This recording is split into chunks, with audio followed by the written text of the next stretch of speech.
Hello, ladies, and welcome to Menopause Made Easy with Tanya. I am going to be jumping in here on Sundays for the next 6 weeks approximately.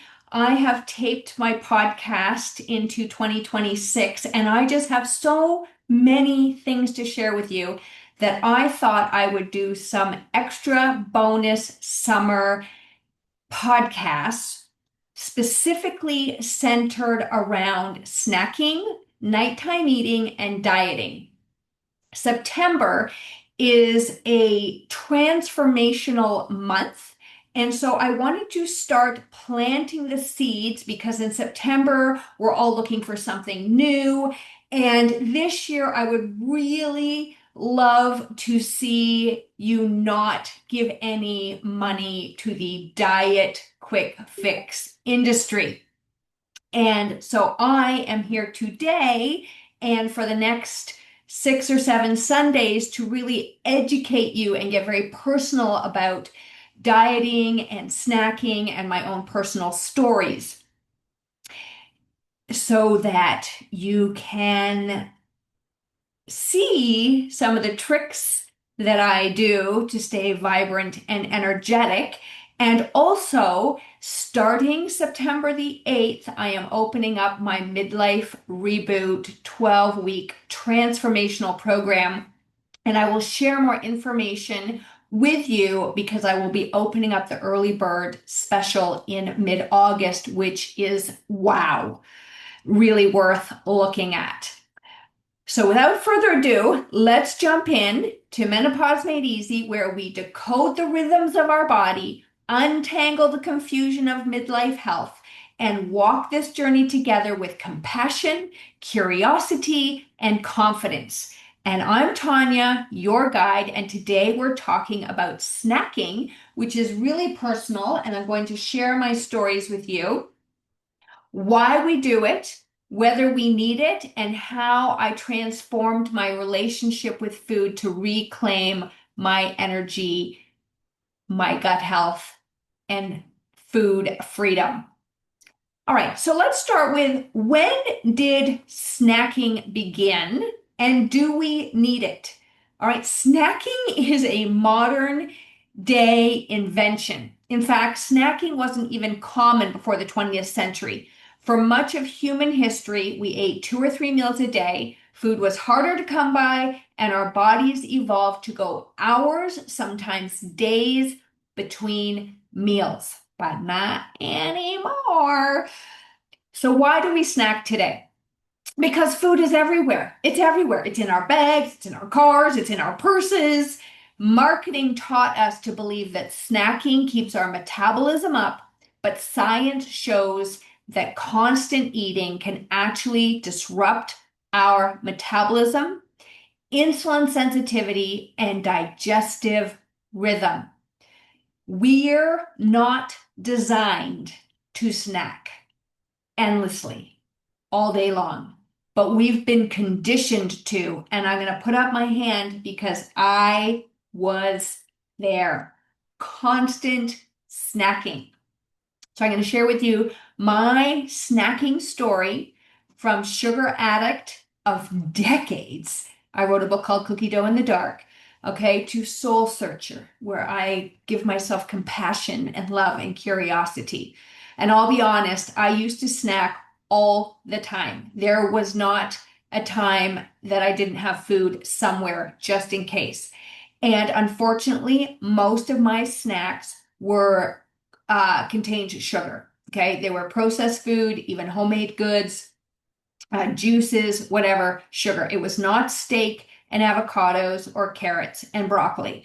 And even though many of those snacks were considered healthy, like healthy protein bars or keto bars or my own homemade treats like granola and, some fruit, they still kept my blood sugars on a roller coaster ride. And I had no awareness of this for years, decades. No one was talking about this. And this is what I talk about in my book, Cookie Dough in the Dark. And it's also what I talk about in a program which is a 30-day added sugar detox, which I will put the show notes or the link below and you can pick that up. I'm going to put it on special.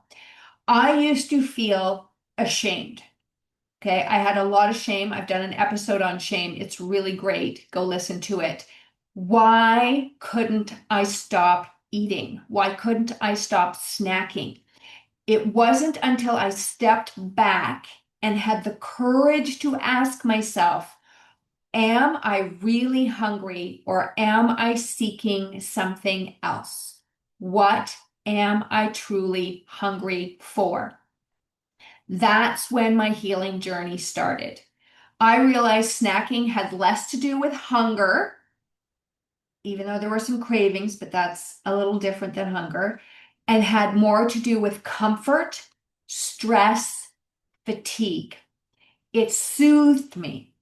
It gave me a sense of control, or so I thought. The truth is, snacking, especially on carbohydrates, which most of us are snacking on, wine, popcorn, chips, cheese and crackers. Gosh, what do other people tell me? Homemade things, but there's tend to be carbs. Keep our blood sugars elevated.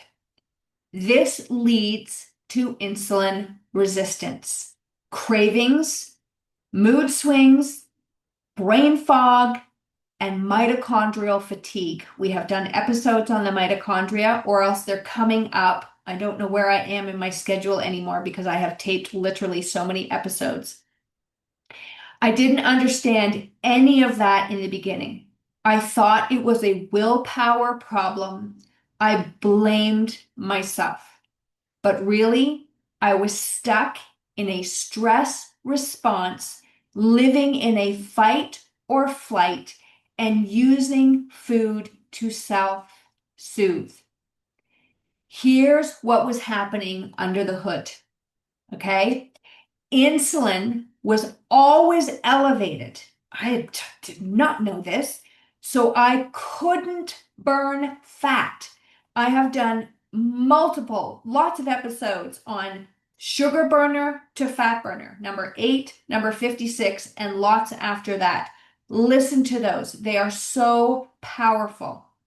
You cannot burn sugar and fat at the same time. You need to be able to switch. Cortisol made me crave sugar. My gut was inflamed from eating all day long. I was bloated. I looked pregnant many, many times. My mitochondria, these powerful energy producing engines of my cells, were drained from processing food 24/7. My circadian rhythm, which I had no idea what that was confused. From eating late, snacking between meals, and no fasting rhythm. The more I learned about how my biology works, the more I stopped blaming myself and started building new rhythms. And I'm going to share with you how I gradually unwound the habit because, like most of you, I wanted to start on Monday and by Wednesday be healed. And trust me, I did that for many a year. Even with all the knowledge that I have, it's insane. Being a personal trainer, nutrition coach, actually, I was mostly a personal trainer and fitness instructor. And then I got my nutrition in my 40s. So in my teens, 20s, and 30s, I knew a lot, but apparently not enough or how to apply it. I did not quit snacking overnight. First, I upgraded my snacks, brought in more protein, whole food options to learn how to stabilize my blood sugars. But even that kept me in a cycle of dependency. So I asked myself, and I've talked about the PBA technique before, what if I sit in this discomfort of not snacking just once? and I pause and I breathe and I ask myself, what am I really hungry for? Could I breathe through it and not die? Could I wait the 90 seconds? It's about all it takes to change my state. Turns out I could. And with curiosity and compassion, not restriction or deprivation, which is what I had done for years, I slowly reduced the urge to graze. And it's a strong urge. And I know from talking to women, it's incredible how disconnected. I've had women say to me, I had no idea I was an emotional eater. No idea. I didn't know I was a stress eater because we're confusing these hunger signs and we've been brilliantly marketed to. And you also have to understand your body, your time of life, and how to gradually unwind this. I focused on meals that kept me full for 4 to 5 hours. I drank water, moved, rested, asked myself questions with curiosity and compassion, journaled a little bit. It's not my, me talking and doing this podcast is really, I love this. This is how I journal. I supported my nervous system, which I knew nothing about how to support my nervous system, and circadian rhythm instead of fighting them. And I definitely fought them for years. I had no idea. Eventually, the cravings faded, my energy stabilized, my mood lifted, and I felt free. What was covering, or what was snacking covering up? For me, and maybe for you too, snacking wasn't always about food. Okay, maybe sometimes it was, but it's more often, if you get very truthful with yourself, it's about fatigue. And I denied myself naps because I had to keep pushing, hustle culture, keep going. Emotional emptiness, giving all the time and not feeling like I was getting enough back, being an incredibly busy, loving mummy, wife, dog owner, right? And just not feeling like my tank was getting full. My disconnection from self because I was stuck in the blame game, negative self-talk, work out harder, eat less, which diet, which quick fix am I going to get? How do I even feel? Who am I? And then trying to avoid something in a chaotic world. So food lets you just turn to food, right? Then everything just goes away, but it doesn't really go away. And once I understood the chemistry of my hormones, which I for years ignored because I found it too complicated, and I have done many an episode, and you have to remember, everybody, this was when there was no podcasts. This is when there was none of this information out there. So you don't know what you don't know. You don't know the questions to ask. You don't know where to look. But I just kept looking, I kept searching, and I just kept moving forward. And eventually, this led me to where I am and why I have been teaching. I used to teach fat chats. I just have women come into my living room. I have been teaching this for many, many years just to really help you understand hormones, gut, your brain, light exposure, which I don't know if I'm sure I've done some episodes, some more are coming. And I called them fat chats, just really understanding how to tap into that stored fat.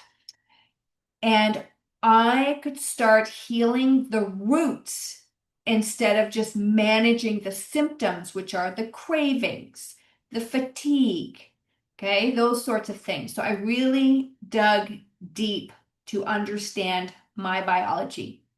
And this is what I teach in my midlife reboot program, which I'm so excited is starting September the 8th.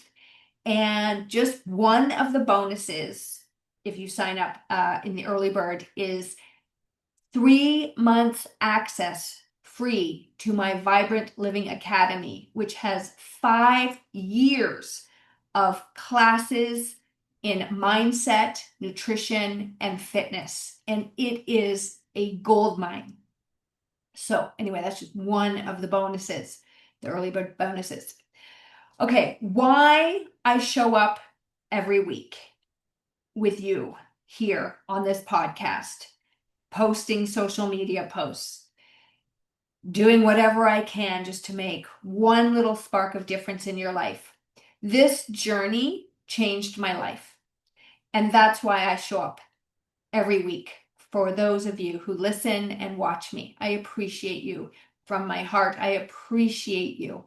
And I know that I'm planting seeds, and that makes me very happy because you deserve to understand your rhythms, your biology, your beautiful midlife body.